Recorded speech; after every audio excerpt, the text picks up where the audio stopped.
2000여 년 동안 수많은 추측에도 불구하고 바울의 육체에 있었던 가시가 도대체 무엇이었을까 알 길이 없습니다. 그러나 바울 자신은 분명히 알았습니다. 자기 육체에 가시가 있었어요. 아픈 가시가 있었어요. 부끄러운 가시가 있었어요. 바울은 이 육체의 가시가 그의 사역에 방해가 된다고 생각했습니다. 실제로 사탄은 그 육체의 가시를 가지고 바울 자신을 낙심시키려 했고 고린도 교회 성도들의 마음속에 바울의 사도직에 대한 의구심을 품게 했습니다. 사도가 어떻게 저렇게 몸에 계속 병을 달고 다녀야 되는가? 누가 보아도 그 가시는 사울의 사역을 방해하기 위해 보낸 사탄의 사자처럼 보였습니다. 그래서 바울은 그 가시가 자기 몸에서 떠나게 해 주시라고 주님께 3번 간절히 기도했습니다. 그런데 3번 마음을 정하고 집중적으로 기도하다가 바울은 뜻밖의 사실을 발견하게 됩니다. 하나님께서 그 가시를 바울에게 허락하셨다는 사실입니다. 이 일을 깨달은 바울은 더 이상 자기 육체에 있는 가시로 인하여서 기도하지 않기로 했습니다. 그 대신에 육체의 가시가 주는 유익을 받아들이기로 작정했습니다.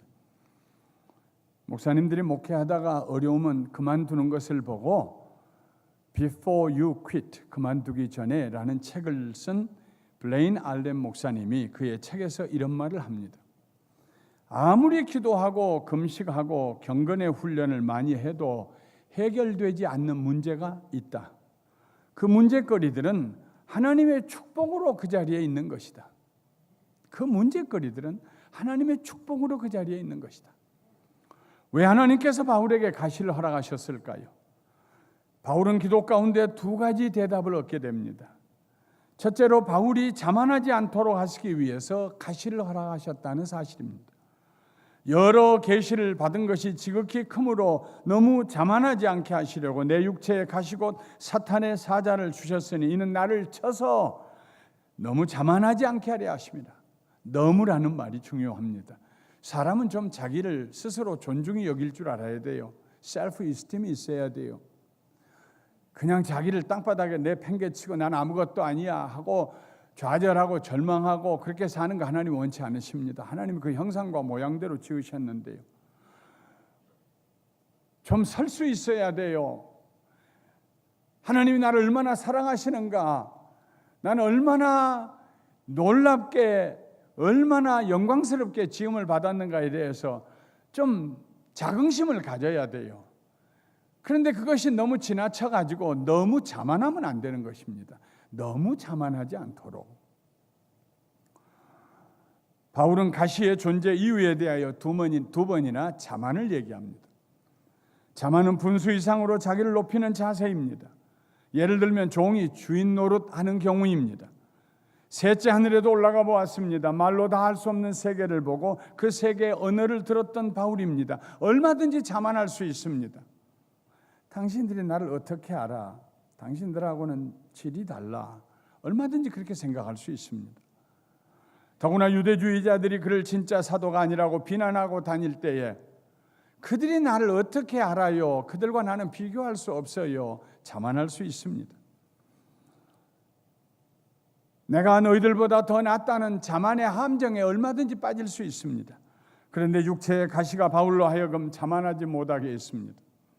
하나님께서 가시를 통하여 바울을 겸허한 자리에 묶어 두셨습니다. 기도하면서 바울이 깨달은 2번째 사실은 자기 육체의 가시가 자기에게 오히려 축복이 된다는 것입니다. 바울은 기도 가운데 하나님의 음성을 들었습니다. 내 은혜가 너에게 족하도다. 이는 내 능력이 약한 데서 온전하여 짐이니라. 바울은 이 말씀을 듣고 즉시로 생각을 바꿨습니다.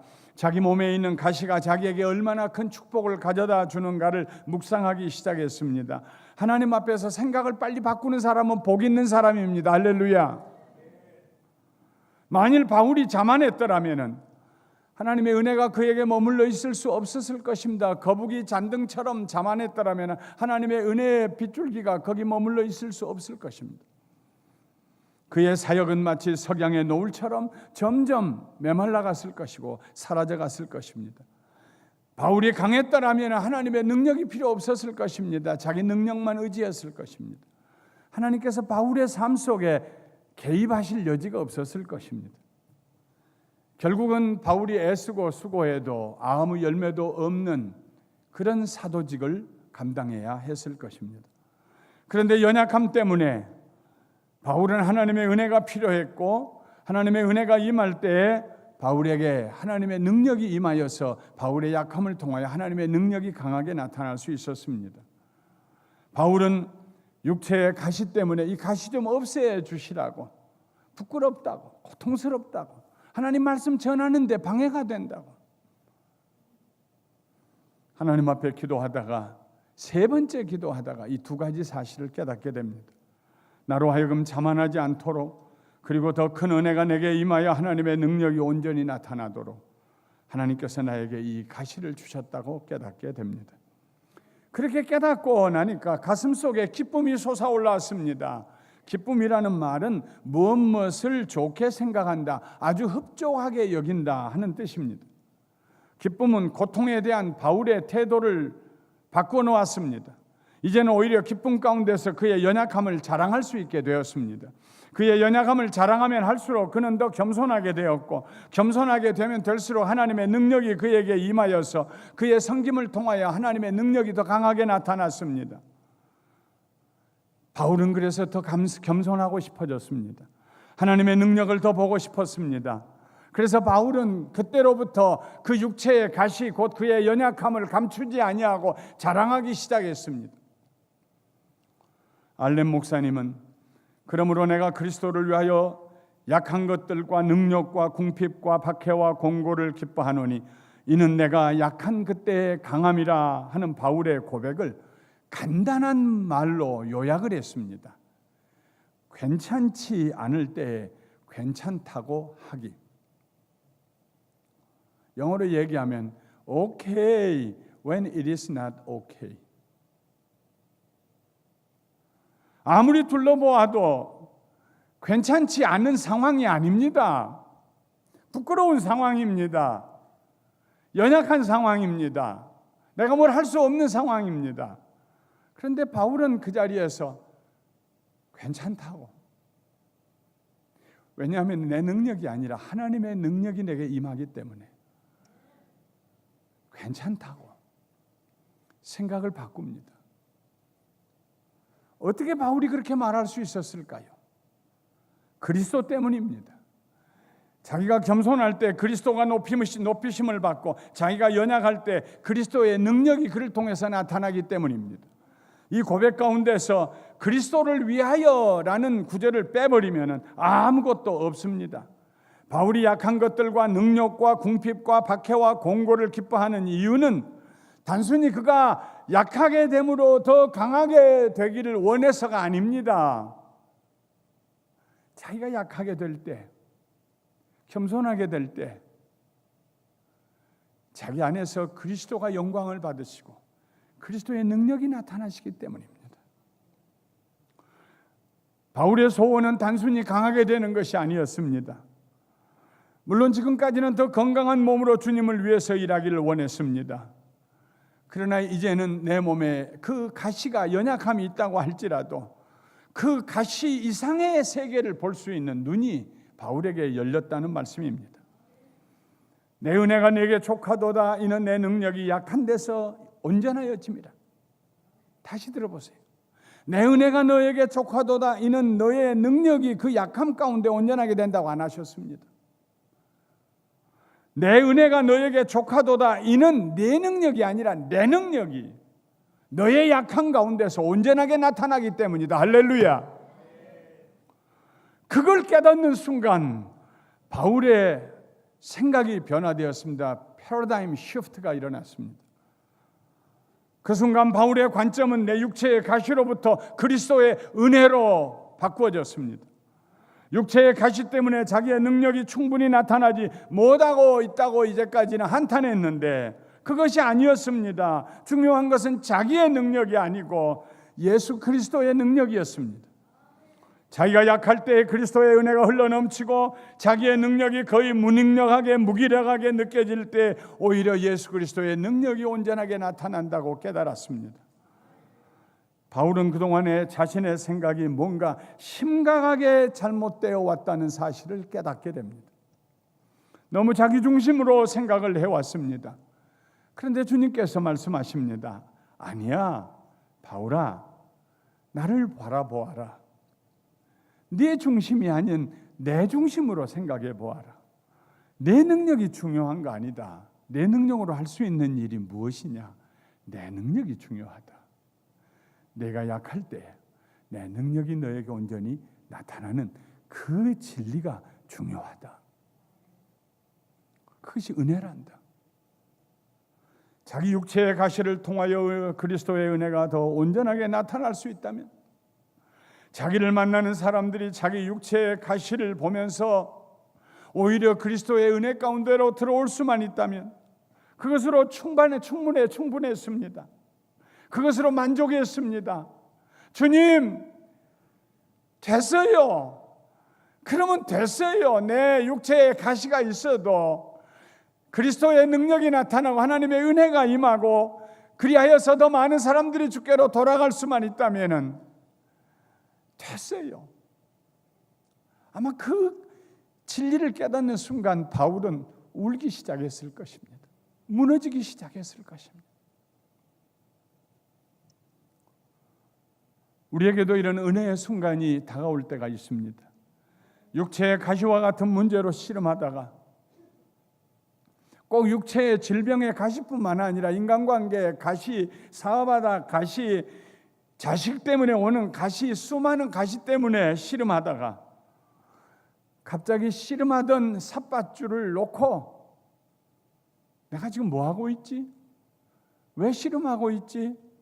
그래서 씨름하기를 그만두어 버리는 순간이 우리에게 올 때가 있습니다. 씨름해야 할 의미가 사라집니다. 그 가시가 제거되어야만 앞으로 나갈 수 있다고 생각했는데 가시가 있는 그 상태로도 얼마든지 앞으로 나갈 수 있다는 새로운 관점이 열리기 시작합니다.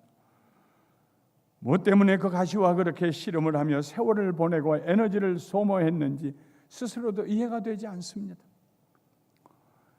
내 배우자의 저 성품만 고쳐진다면 그것이 내게 가시여서 그거 고치려고 애를 썼던 씨름했던 그 세월이 무엇 때문에 그렇게 호송세월을 했는지 어느 순간에 무너지기 시작합니다. 괜찮아요, 주님. 그래도 괜찮아요. 그렇게 고백할 때가 우리에게 옵니다. 돌이켜보니 육체의 가시가 나를 붙잡고 있었던 것이 아니고 내 자신이 그 가시를 붙잡고 있었다는 것을 깨닫습니다. 그래서 놓아버립니다. 어느 순간, 정말 어느 순간 갑자기 깨달아집니다. 어느 순간 마음의 빗장이 벗겨집니다. 어느 순간 나아갈 새로운 땅이 눈앞에 전개됩니다. 그 순간이 바로 하나님의 은혜를 받는 시간입니다. 내 은혜가 내게 족하도다. 이는 내 능력이 약한 데서 너의 약한 그 자리에서 온전하게 나타남이니라. 그 은혜의 순간에 우리는 자유하게 됩니다. 자족하는 마음으로 기뻐하며 거룩한 산을 향하여 다시 뛰어가기 시작합니다. 뒤돌아보니 우리를 괴롭히던 육체의 가시, 우리를 붙들고 놓아주지 않는다고 생각했던 그 지긋지긋한 가시는 저 뒤에 가물가물하게 먼 곳에 그냥 그대로 놓여 있습니다. 그 은혜의 순간에 바울은 그리스도를 위하여 육체의 가시를 있는 그대로 그냥 받아들이며 감당하기로 결심합니다. 육체의 가시와 함께 가기로 작정합니다. 그렇게 생각을 바꾸고 나니까 기쁨이 솟아나고 오히려 육체의 가시가 자랑스럽게 여겨졌습니다. 바울은 더 이상 육체의 가시 때문에 그 자리에 머물러 서 있지 않기로 작정했습니다. 육체의 가시 때문에 오는 고통은 있는 그대로 놓아두고 그냥 앞으로 전진해 가기로 결심했습니다. 그러자 주님의 은혜가 임하는데 그 은혜가 고통을 이기게 해주셨습니다. 고통에 대한 바울의 자세가 바꿔지자 앞으로 나갈 수 있는 문이 열렸습니다. 주님께서 주시는 기쁨으로 그동안에는 최소한 5가지 길을 가로막고 있던 5개의 육중한 문들이 열리기 시작했습니다. 첫 번째 문은 약한 것들이었습니다. 바울은 이 약한 것들을 기쁨으로 넘어갔습니다. 문이 활짝 열렸습니다. 약한 것이라는 말은 아무것도 할 수 없는 영적 중환자실에 누워있는 상태를 말합니다. 온몸에 각종 의료기구들이 연결되어 있습니다. 호흡도 스스로 할 수 없어 기계의 도움을 받아야 합니다. 모든 도움이 끊어지고 모든 희망이 다 사라진 상태입니다. 그런데 바울은 그렇게 바닥을 친 자신의 연약함 가운데서 벌떡 일어나더니 자족하고 기뻐합니다. 하나님의 은혜 때문입니다. 그러자 그의 약함이 더 이상 그를 붙잡을 수가 없었습니다.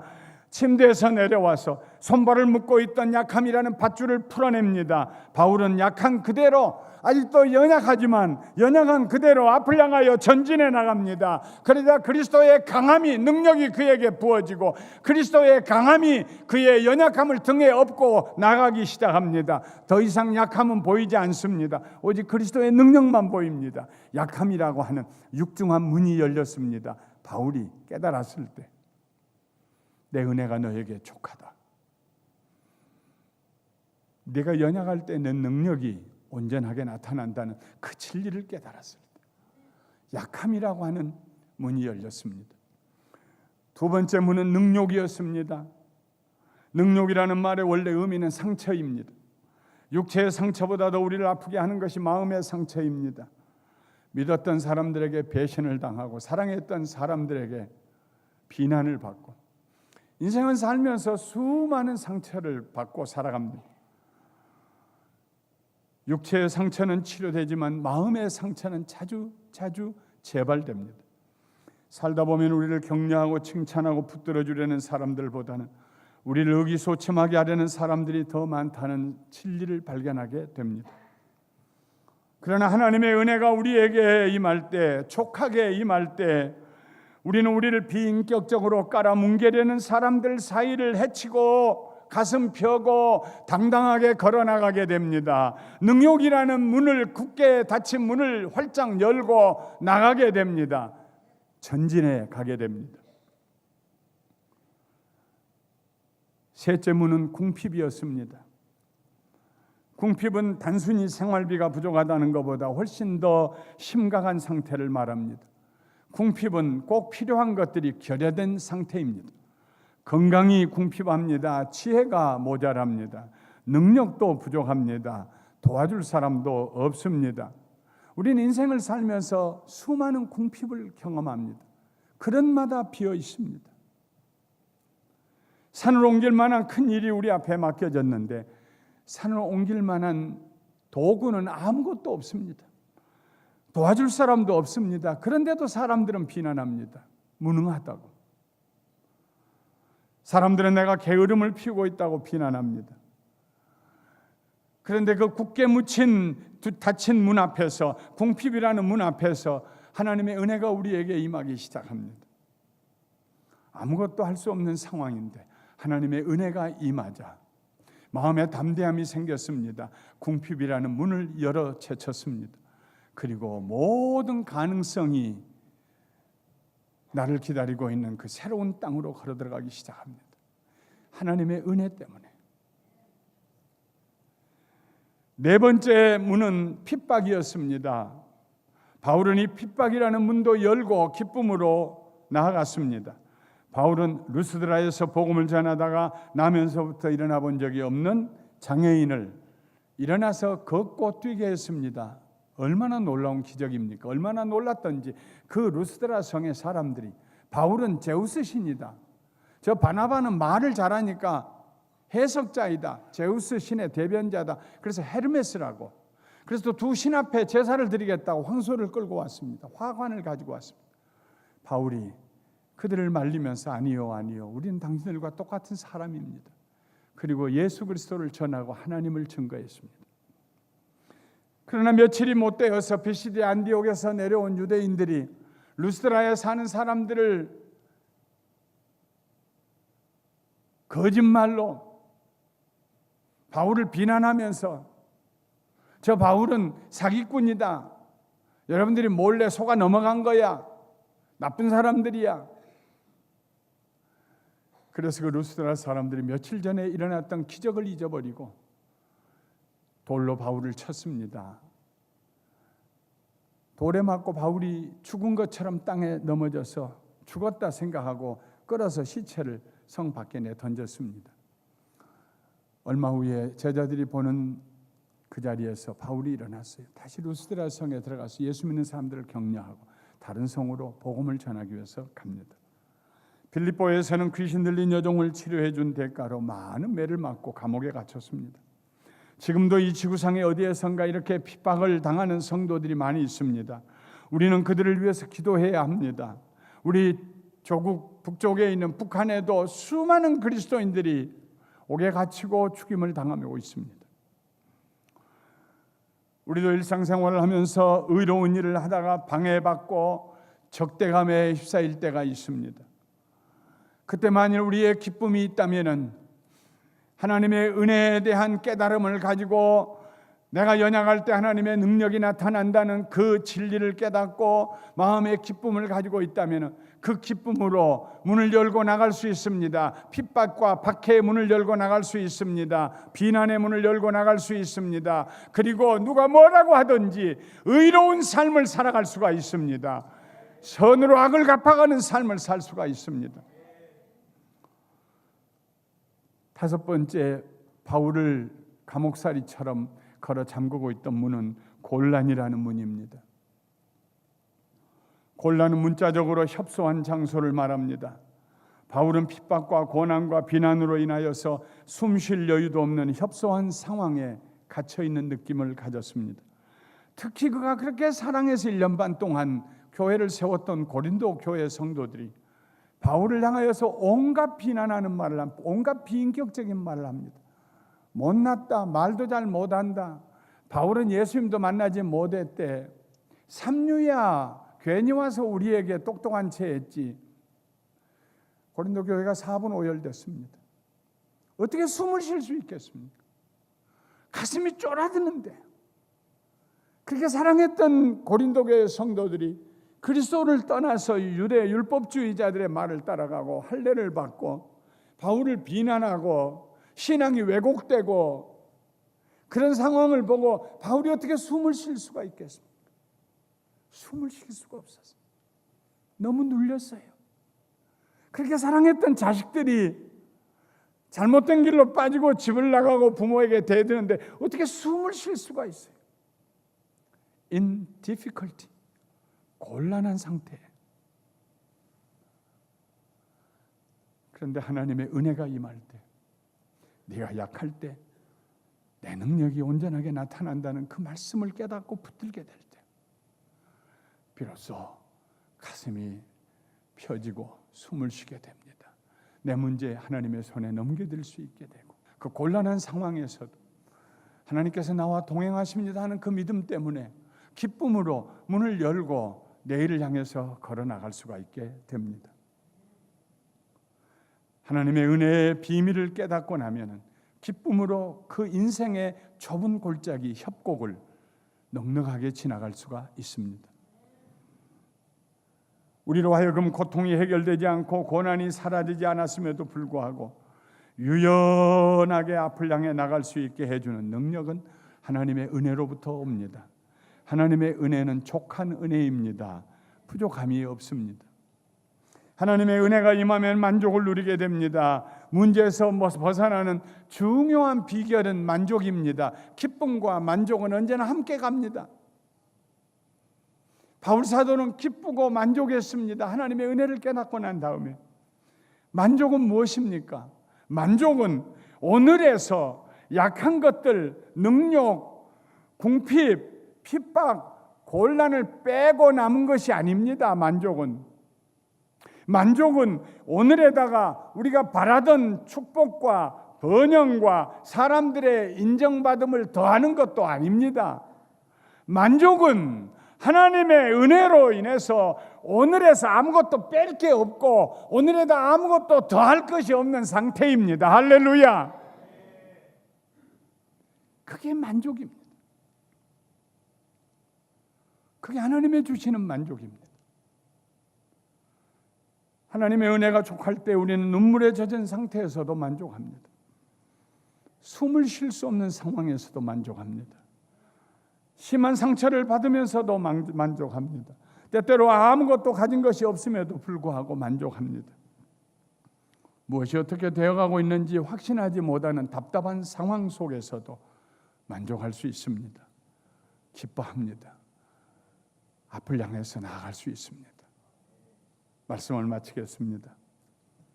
사랑하는 성도 여러분, 여러분의 삶의 가시가 무엇인지 구별하십시오.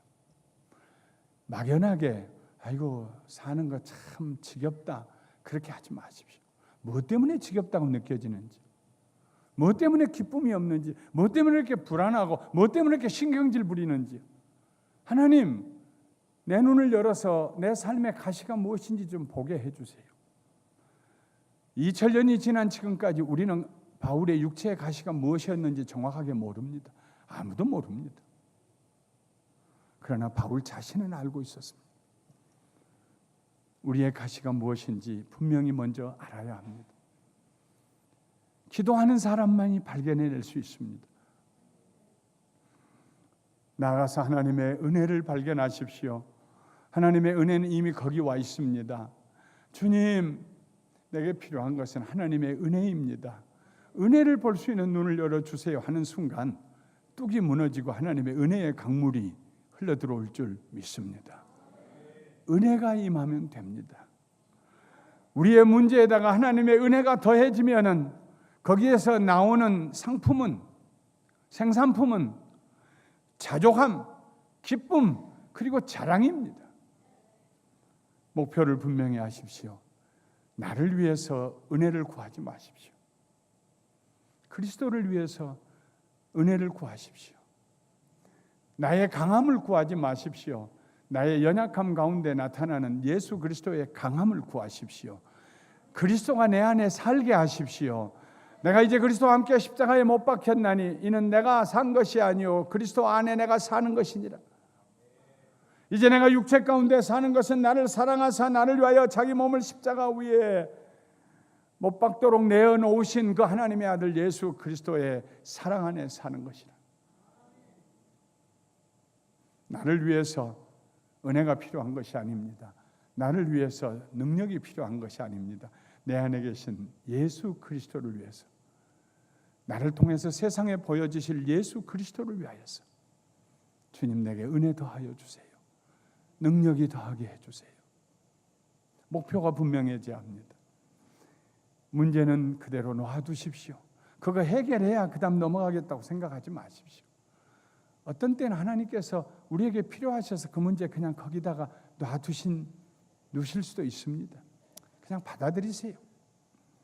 그리고 하나님의 은혜 가운데 앞을 향해 전진해 나가십시오. 그러다 보면은 어느 날 뒤돌아보면 문제는 까마득하게 저 뒤에 있고, 그리고 나는 문제 밖에 나와서 하나님이 예비하신 은혜의 시간과 은혜의 공간을 걸어가고 있는 놀라운 축복을 경험하게 될 것입니다. 그렇게 되시기를 주님의 이름으로 축원합니다. 축원합니다.